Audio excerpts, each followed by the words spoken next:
Dans l'assemblée des saints, assoiffé je me tiens, que ton onction descende sur moi.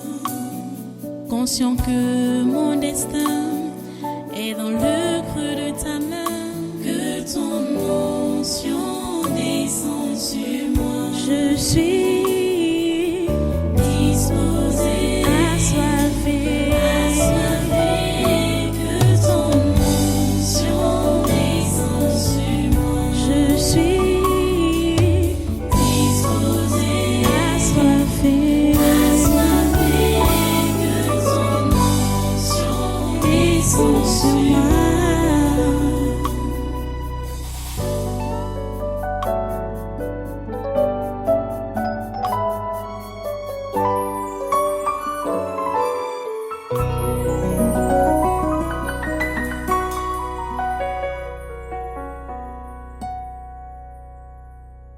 Alléluia.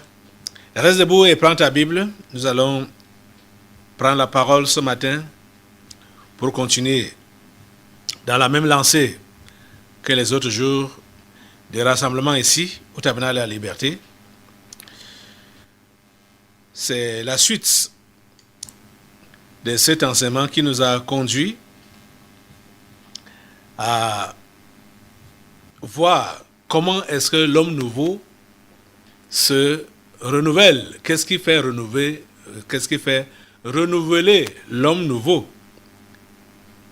On a donc vu que c'est la parole qui permet que l'homme nouveau, donc recréé en Jésus, est renouvelé par la parole selon l'image, à l'image de celui qui l'a créé. Et l'image du Créateur, sa ressemblance, c'est quoi? C'est l'amour. L'amour. L'amour. Ça, c'est quelque chose que le diable ne peut jamais faire, c'est-à-dire aimer. Donc, comprenez que si vous n'aimez pas, clamez-vous matin, midi, soir, que vous êtes enfant de Dieu, vous ne l'êtes pas. Tant que vous n'aimez pas, tant que vous n'avez pas de l'amour, le vrai, qui est décrit dans 1 Corinthiens chapitre 13. C'est à la suite de ça qu'on a donc vu que en voyant ce que l'amour est, ce que l'amour n'est pas. On a vu que l'amour ne se vante pas et l'amour ne s'enfle pas d'orgueil. Et on a continué à analyser donc ce que c'est que l'orgueil, l'amour ne se vante pas et ne s'enfle pas d'orgueil. Et qu'est-ce qui pousse les gens à l'orgueil? C'est parce qu'ils pensent que c'est eux-mêmes qui ont fait, du moins, que c'est eux-mêmes qui ont créé soit leur beauté ou leur richesse, en ignorant que nous n'avons rien à porter sur la terre. Nous ne sommes propriétaires de rien. Et que tout ce que nous pouvons même avoir, on l'a parce que nous l'avons reçu. C'est là que le devoir a été donné à chacun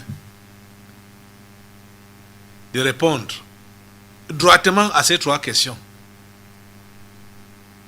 Qui est-ce qui te distingue? La première question, voilà.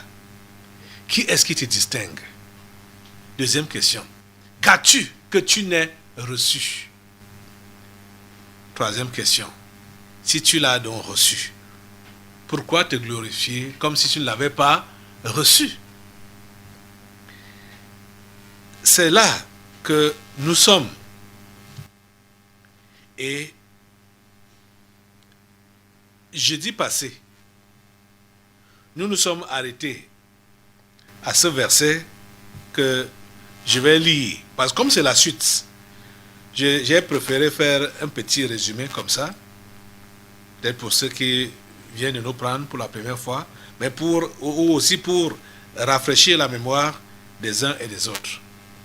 Donc on va prendre le dernier verset qu'on a lu jeudi, comme c'est la suite. Donc c'est Jacques au chapitre 1, à partir du verset 16. Vous êtes là. Quand j'ai parlé tout à l'heure, là, j'ai dit qu'on va s'arrêter. On va prendre le dernier verset qu'on a lu jeudi. Tu devrais savoir que c'est dans Jacques au chapitre 1. Jacques chapitre 1. À partir du verset 16, je vais lire. Ne vous y trompez pas, mes frères bien-aimés. Toute grâce excellente et tout don parfait descendent d'en haut, du Père des Lumières, chez lequel il n'y a ni changement, ni ombre de variation.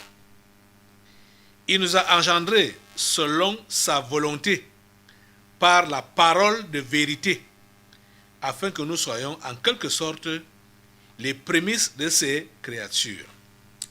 Sachez-le, mes frères bien-aimés, ainsi que tout homme soit prompt à écouter, lent à parler, lent à se mettre en colère, car la colère de l'homme n'accomplit pas la volonté, la justice de Dieu.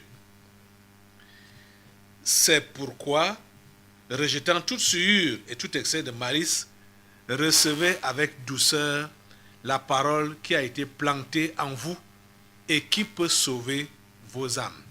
Mettez en pratique la parole et ne vous bornez pas à l'écouter en vous trompant vous-même par de faux raisonnements.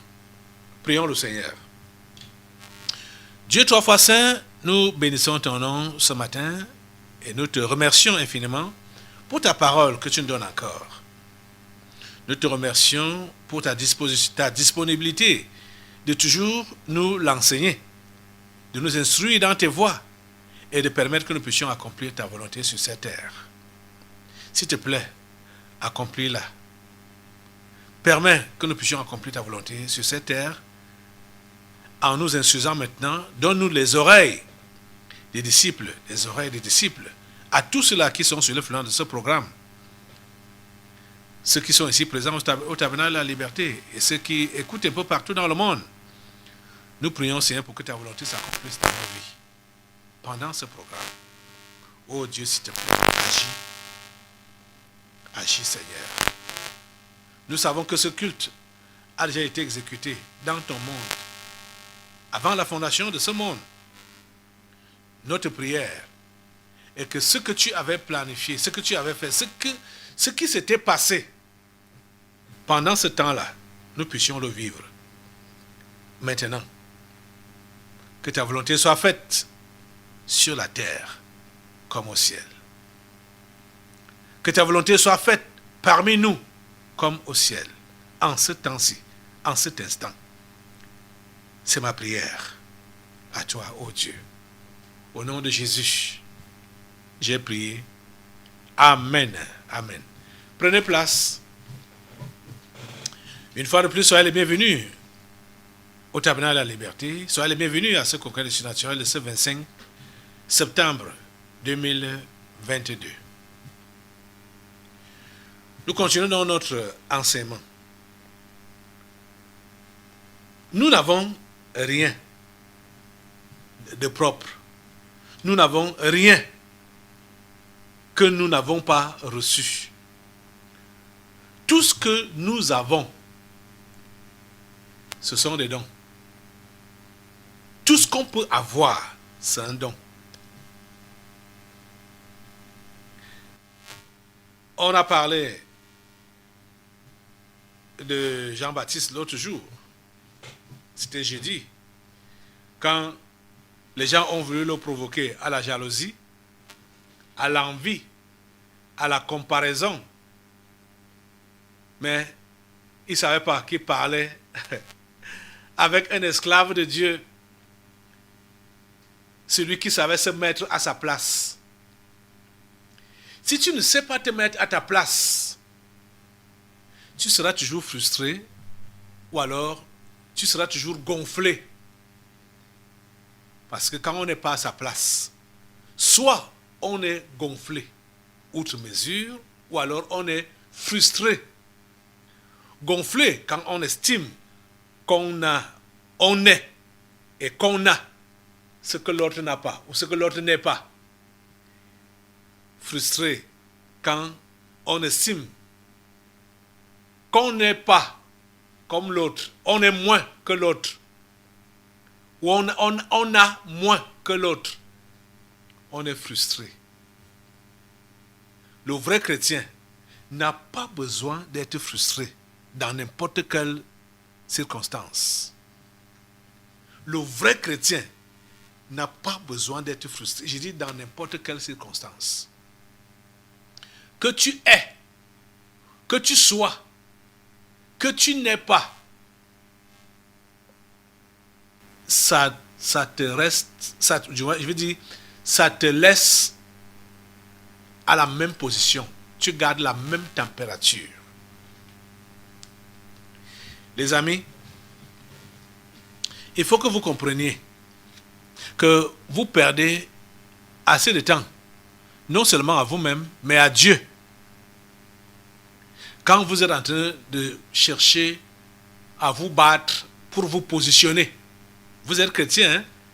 Vous cherchez à vous battre pour vous positionner, montrer aux gens que vous avez existé et que vous avez réussi, que vous n'étiez pas rien, que vous n'étiez pas ce qu'ils ont pensé que vous êtes, donc des nullards, dont vous voulez prouver votre existence, vous voulez prouver votre capacité.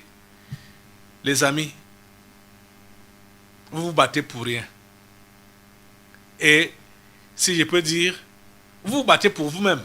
Et ce combat-là est pour rien. Pourtant, vous voulez même impliquer Dieu dans ce combat-là. Pourquoi? Parce que vous prétendez que vous priez pour qu'il vous bénisse, qu'il vous assiste dans vos luttes, dans vos combats, dans votre quête de positionnement. Vous prétendez que vous priez pour que Dieu vous soutienne. Dieu n'est pas là-dedans. Donc, comme je le disais jeudi passé, le message de dimanche passé qui concernait le publicain, je veux dire, le pharisien qui était allé au temple prier et qui a même mené toute sa vie dans la religion en pratiquant les préceptes de la religion. Sa vie d'austérité, là, si on peut dire ainsi, ou sa vie de piété, je mets ça entre guillemets, et le temps qu'il passait souvent, comme le temps qu'il allait passer au temple là pour prier, c'était inutilement qu'il faisait ça. Parce que Dieu n'avait rien à voir avec la vie de cet homme. Il se voyait juste plus que tous les autres hommes qui aient jamais existé. Il se voyait correct, honnête, et il vantait ses mérites devant Dieu. Il vantait ses mérites même devant le publicain, le pécheur qui était allé prier aussi au temple. Et il avait oublié, ou il ignorait, que tout ce qui peut nous distinguer, nous l'avons reçu. Donc on n'a pas le droit de se positionner comme étant les meilleurs par nous-mêmes. On n'a rien de propre par nous-mêmes. On n'est rien par nous-mêmes. Nous avons tous reçu. Et nous devons reconnaître celui-là qui nous a donné. Nous devons le reconnaître. Nous devons le valoriser.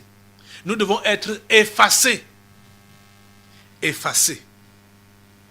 Complètement effacés. En tant que chrétien, tu dois être effacé dans cette vie. Tu n'as rien à prévaloir, tu n'as rien à réclamer, tu n'as rien à revendiquer. Tu n'as rien à clamer. Ici, le texte par lequel on a fini la lecture des versets, jeudi, le verset 17 dit: toute grâce excellente et tout don parfait descendent d'en haut du Père des Lumières, chez lequel il n'y a ni changement ni ombre de variation. Le Père des Lumières, c'est de lui que vient toute grâce excellente et tout don parfait. Quand c'est Dieu qui t'a donné, c'est excellent et c'est parfait. Quand ça vient d'en haut, c'est excellent et c'est parfait. Et chez lui, il n'y a pas d'ombre de variation. Donc, comme je disais, j'ai dit que Dieu ne varie pas, il ne regrette pas pour t'avoir donné, il ne regrette pas. La Bible nous dit dans Romains qu'il ne se repent pas de ses dons, ni de son appel. Il ne lui manque rien. Il te donne, utilise bien, il est glorifié. Utilise mal, il est glorifié. Parce que rien ne change dans la nature de Dieu, quel que soit notre comportement à nous. Rien ne change dans son comportement. Il dit lui-même dans Malachie qu'il est le même, il ne change pas. C'est nous qui profitons quand nous faisons comme il nous demande de faire. Et c'est nous qui perdons quand on ne fait pas comme il nous demande de faire. C'est l'homme qui est gagnant ou le perdant face aux exigences ou à la parole, aux recommandations de Dieu. Ça ne change rien chez lui. Il demeure le même. Donc, cher ami, ceux-là qui sont, toi qui es dans les regrets, parce que tu estimes que tu as perdu certaines grâces, tu es dans les regrets inutilement. Parce que si cette grâce-là était pour toi, tu allais la recevoir. Si ce don-là était pour toi, tu allais le recevoir. Si le ciel avait prévu, donc si Dieu avait prévu que tu devais avoir ça, tu devais le recevoir. Donc inutile d'être là dans les regrets. Inutile d'être dans les regrets. Parce que toute grâce excellente et tout don parfait descend d'en haut. C'est Dieu qui donne. Si tu as raté des opportunités dans ta vie, ou si tu es même en train de rater des opportunités, je te dis, ne reste pas là en train de te plaindre, de pleurer des occasions ratées, des chances ratées. Non, ne pleure pas ça. Ce n'était pas pour toi. Donc, comme je disais, je dis, si tu as reçu une grâce, un don, une bénédiction, ce n'est pas à toi de bagarrer de toutes tes forces pour conserver cela. Tu as fait quoi d'abord pour avoir ça? Et qu'est-ce que tu peux faire donc pour conserver ça? Rien. Comme tu n'as rien fait pour avoir ça, si tu comprends que tu n'as rien fait pour avoir ça, comprends également que tu ne peux rien faire pour contenir ou conserver ça. Tu ne peux rien faire. Ouais, je te dis que tu ne peux rien faire. Il faut que tu le comprennes aujourd'hui afin d'entrer dans le repos de Dieu. Il faut que tu le comprennes aujourd'hui afin d'entrer dans le repos de Dieu. J'aimerais que plusieurs parmi vous là, vous puissiez vraiment entrer dans le repos de Dieu aujourd'hui avant qu'on entame le séminaire qui commence cette semaine, ce jeudi. Entrer dans le repos de Dieu. Le temps dans lequel nous sommes est le temps où il faut que chaque enfant de Dieu se concentre à travailler pour son Dieu, pour faire rentrer la moisson. C'est le temps du réveil. Nous perdons assez de temps dans des futilités. Nous perdons assez de temps dans des futilités. Et vous voyez que ces bagarres dans lesquelles vous êtes là, ces combats, les faux combats dans lesquels vous êtes là, c'est pour vouloir vous positionner selon votre convenance. Vous ne cherchez pas à comprendre ou à savoir le plan de Dieu pour votre vie. Et vous n'êtes pas là pour accomplir ses volontés. Vous voulez seulement vous satisfaire vous-même. Et c'est pourquoi plusieurs ont baissé les bras quand ils ont estimé que le Seigneur les a négligés ou les néglige, que malgré les efforts qu'ils ont fournis, malgré même le fait qu'ils aient abandonné le péché, et ils se sont consacrés, je mets ça entre guillemets, au travail de Dieu, mais ils ne voient pas les retombées, ils ne voient pas les retombées, ils ne voient pas les résultats. Pour leur vie, ils ne voient pas les résultats. Comme l'autre posait la question l'autre jour, Mamekem, que en quoi est-ce que sa souffrance glorifie donc Dieu? Elle n'est même pas encore au bout de l'épreuve. Elle demande en quoi ça glorifie Dieu. Et ce jour-là, on te faisait comprendre que il faut que tu braves cette étape-là. C'est à la fin que Dieu va donc recevoir la gloire dès que tu auras bravé cette étape. Lorsque tu ne vas pas succomber aux épreuves qui sont devant toi. Les amis, je vous assure, nous sommes appelés à connaître le repos de Dieu quand on sait en qui on a cru. Et quand on sait que tout ce que nous sommes et tout ce que nous avons nous vient de lui. On doit le savoir. Et on doit réellement se reposer. On ne doit plus bagarrer. Ça m'étonne de voir que ceux qui se disent chrétiens continuent à avoir des comportements des païens en ce qui concerne soit le positionnement ou l'acquisition des choses. Ils utilisent les mêmes méthodes que les païens. Les païens se battent. Les païens se battent. Ils se battent pour se positionner dans la vie. Et, ainsi, aide ces gens à comprendre. Ma prière est que Dieu t'aide à comprendre. Que ce n'est pas tes combats-là. Ce n'est pas quand tu vas te battre, que tu seras positionné. Ou que tu auras donc la sécurité financière et matérielle. Ou que tu auras donc la paix que tu cherches là. Ou que tu auras de l'harmonie dans ton foyer. Ce n'est pas ta bataille. Tu n'as rien à faire. Tu n'as rien à faire. Tu comprends? Tu dois t'appuyer sur Dieu. C'est lui qui fait tout. C'est lui qui fait tout pour nous. C'est donc étonnant de voir que ceux qui se disent chrétiens vont se comporter comme les païens. On comprend juste qu'ils n'ont pas laissé leur homme nouveau se renouveler par la parole. C'est la parole de Dieu qui nous change, qui nous transforme à l'image de Dieu.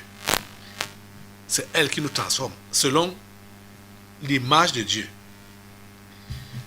S'il vous plaît, laissez Dieu vous façonner à son image par sa parole. Laissez Dieu vous façonner à son image par sa parole. Et l'image de Dieu en vous, l'image de Dieu en nous, c'est l'amour.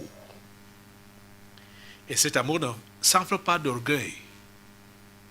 Cet amour ne se vante pas. Donc, cet amour ne bagarre pas pour vouloir se positionner. Dans le monde, les gens sont prêts à tout pour se faire aimer. Pour se faire aimer. Je mets ça entre guillemets. Parce que ce n'est pas de l'amour. On voit juste leur égoïsme. Vous savez que dans le monde, que ce soit les hommes et surtout les femmes, font des pratiques pour se faire attirer l'attention des autres du sexe opposé. Ils pratiquent. On appelle ça charme. Vous voyez? Et parfois, vous allez entendre de ces histoires de charme, c'est-à-dire les marabouts, les malaxes seulement. Mais quelle est cette histoire de charme que la femme va laver ses parties intimes pour préparer avec cette eau-là donnée à l'homme qu'elle prétend aimer? Et l'homme qu'elle prétend que l'homme-là doit s'accrocher à lui. Pardon, s'accrocher à elle. Rien que elle, pas quelqu'un d'autre. Vous savez que c'est courant. Ces histoires de pratique, de charme, pour se faire aimer. Et vous allez constater que, comme l'autre jour, j'évoquais ça, vous avez même suivi ça, vous êtes connecté dans les réseaux sociaux et machin, tout ça là. Vous avez suivi comment un couple, lors du mariage, a été empoisonné avec ses invités. Et l'histoire racontait que la personne qui a été à l'origine de cet empoisonnement, c'est celle qui c'était l'ex-fiancé. Donc, comme elle a vu que le choix a été porté sur une autre, et ils sont passés jusqu'au mariage, et c'était déjà la réception, elle a décidé de tuer tout le monde qui a pris part à ces festivités. Non seulement le couple, mais également ses convives. Elle a décidé de tuer tout le monde. Pourquoi? Parce qu'elle a été déçue en amour. Je mets ça entre guillemets. Elle a été déçue en amour. Et des scènes de ce genre, ou des histoires de ce genre, c'est légion là-bas dans le monde. Et ils prétendent donc qu'ils aiment, ou ils ont aimé. Donc, comme ils ont été déçus dans l'amour, il faut se venger. Des histoires comme ça sont légion dans le monde. Les amis, quand vous prétendez que vous avez été déçus en amour, ou vous prétendez aimer quelqu'un, ce n'est pas en lui faisant du mal. Ce n'est pas en lui faisant du mal que vous allez prouver que vous avez tellement aimé cet homme, ou vous avez tellement aimé cette femme, et comme elle vous a déçu, il faut que vous puissiez vous venger. Ah, bon Dieu, c'est bizarre. C'est bizarre. Ce n'est pas de l'amour là-bas. Ce n'est pas de l'amour là-bas. C'est bizarre de voir que dans la chrétienté, les gens vont se comporter de cette façon-là aussi. La Bible nous dit que l'amour est patient. Il est plein de bonté. Il est plein de bonté.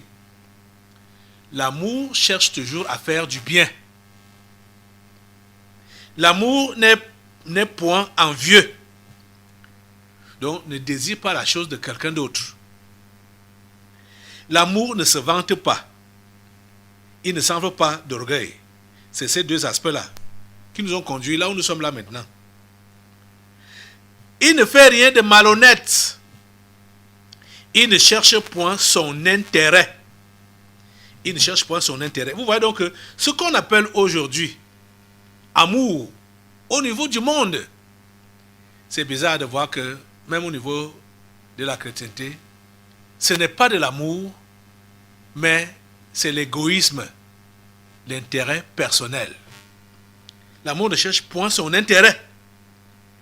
Elle ne s'irrite point. Elle ne s'irrite point. Elle ne soupçonne point le mal. L'amour ne s'irrite point et l'amour ne soupçonne point le mal. Quand vous avez un cœur d'amour, vous n'êtes pas irritable, vous n'êtes pas facilement irritable, que moins de choses, vous êtes sur les nerfs. C'est pourquoi Jacques a dit ici, vous avez constaté que j'ai continué la lecture jusqu'au verset 21, en lisant dans Jacques au chapitre 1. Là où il dit, verset 19, « Sachez-le, mes frères bien-aimés, ainsi que tout homme soit prompt à écouter, lent à parler, lent à se mettre en colère. Car la colère de l'homme n'accomplit pas la justice de Dieu. » Vous voyez? La colère de l'homme n'accomplit pas la justice de Dieu. Et on nous dit que l'amour ne s'irrite point. L'amour ne s'irrite point. Donc, celui qui a l'amour dans son cœur là, donc la nature de Dieu dans son cœur là, il ne va pas se fâcher comme n'importe quel païen ou n'importe quel individu. La colère de l'homme n'accomplit pas la justice de Dieu. Et le conseil est bien donné. Sachez-le, mes frères bien-aimés, ainsi que tout homme soit prompt à écouter. Il faut d'abord écouter. Il faut écouter. Lent à parler. Lent à se mettre en colère. Car la colère de l'homme n'accomplit pas la justice de Dieu. Tu comprends ça? La colère de l'homme n'accomplit pas la justice de Dieu. La colère de l'homme n'accomplit pas la justice de Dieu. L'amour ne s'irrite point. Il ne soupçonne point le mal. Il ne se réjouit point de l'injustice, mais il se réjouit de la vérité. Il excuse tout. Il croit tout. Il espère tout. Il supporte tout. Ça vaut la peine d'être naïf. Ça vaut la peine d'être trompé. Parce que on ne veut pas aller en dehors de la parole de Dieu. Ça vaut la peine d'être naïf. D'accepter qu'on abuse de toi. D'accepter qu'on se joue de toi. D'accepter d'être roublé. Ça vaut la peine. Parce que tu ne perds rien. Hein? Tu ne perds rien. Tu ne perds rien. Puisque si on te rouble et on te vole, on a volé qui?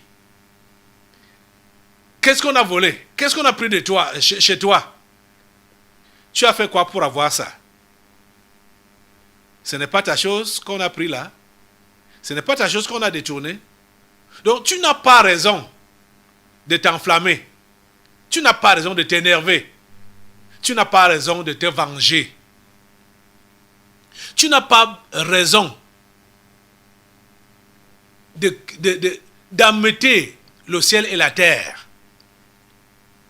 Quand tu vois donc que tu es touché au fond même de toi, parce qu'on a touché ce qui t'appartient, ça veut dire que tu ne reconnais pas que tu as reçu cette chose-là. C'est pourquoi tu veux la défendre à tout prix. Et tu n'aimerais pas qu'on y touche. La réaction qu'on a dès que nos biens, nos choses, hein, nos avoirs sont atteints. La réaction que nous avons là montre clairement ce que nous faisons de ce verset 7 de 1 Corinthiens 4. Surtout, la deuxième question, qu'as-tu que tu n'aies reçu? Quand tu te sens donc tricher, voler, abuser, quand tu vois qu'on a soustrait de toi, mais tu as reçu ça. C'est venu d'où ce qu'on a soustrait là? Est-ce que c'est vraiment ta chose? Ce n'est pas ta chose. Si tu es réellement chrétien, donc tu n'as pas besoin de t'enflammer, tu n'as pas besoin de t'énerver, tu n'as pas besoin d'ameuter le ciel et la terre. Tu n'as pas besoin.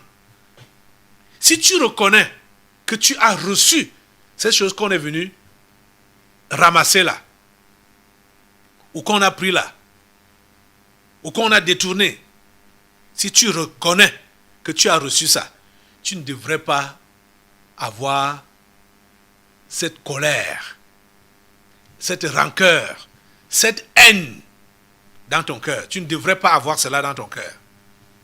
Jamais. Tu comprends ça? Et si tu savais que tu dépends entièrement de Dieu, en tant que son enfant, en tant que surtout son esclave, tu n'allais pas manquer de sommeil parce que tu cherches à combler ta vie, financièrement parlant, matériellement parlant, ou émotionnellement parlant, parce qu'il y a des gens qui manquent aussi de sommeil, parce qu'ils sont à la quête du soi-disant amour, de l'affection. Il manque le sommeil. Les amis, voici ce que la Bible dit. Allons dans le psaume 127. Le psaume 127. Peut-être c'est là que nous allons essayer de clôturer aujourd'hui, avant de prendre une pause pour le séminaire qui va donc commencer jeudi. Psaume 127. Tu es déjà là? Psaume 127. C'est Salomon qui a été inspiré et qui dit, verset 1, « Si l'Éternel ne bâtit la maison, ceux qui la bâtissent travaillent en vain. Si l'Éternel ne garde la ville, celui qui la garde veille en vain. » Verset 2, écoutez. « En vain, vous levez-vous matin, vous couchez-vous tard, et mangez-vous le pain de douleur. Il en donne autant à ses bien-aimés pendant leur sommeil. » Note bien ça. En tant qu'enfant de Dieu, tu n'as pas besoin de te battre dans cette vie pour te positionner, pour avoir de quoi manger, pour avoir de quoi se nourrir, pour avoir un abri, pour avoir ceci, pour avoir ça. Tu n'as pas besoin de manquer de sommeil parce que tu cherches ces choses. Tu comprends? Je parle même que ce soit le sommeil physique comme le sommeil spirituel. Tu n'as pas besoin de manquer de sommeil. Dans l'assemblée des saints, assoiffé je me tiens, que ton onction descende sur moi. Conscient que mon destin est dans le creux de ta main, que ton onction descende sur moi. Je suis